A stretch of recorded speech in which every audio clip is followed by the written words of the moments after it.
মা গো, বিরিয়ানি সেন্ট বেরোচ্ছে। বিরিয়ানি করেছো নাকি? দেখ কি রান্না করেছি। ওরে বাবা রে, দেখি। এই দেখ, এটা মুসুরির ডাল পাতুরি করেছি। বাবা, অনেক দিন পরে খাচ্ছি ডাল পাতুরি। ডাল পাতুরি। আর এটা করেছি ডিম মশলা, মানে ডিমের মামলেট করে মশলা, ডিম মশলা মাখো মাখো বিরিয়ানির মতো করে করেছি। এটা বন্ধুরা বড় ভিডিওতে তোমাদের সামনে তুলে ধরা। এটা আলু না, আলু একটা, তুই আলু খেতে ভালোবাসিস তাই আলুর জন্য এটা করে রেখেছি, আলু দিয়ে। আর এই দেখো বন্ধুরা, সাদা ভাত ছেলের জন্য আজকে আমাদের চাপড়া ষষ্ঠী। বন্ধুরা কি লোভ দিচ্ছে বন্ধুরা, দেখেছো খেতে না বসে।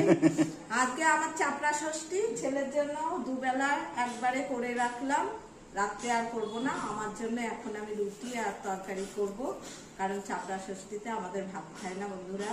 যাই হোক বন্ধুরা, আজকে রান্না তোমাদের কাছে কেমন লাগলো অবশ্যই কমেন্ট করে, লাইক দিয়ে, সাবস্ক্রাইব করে জানাবে।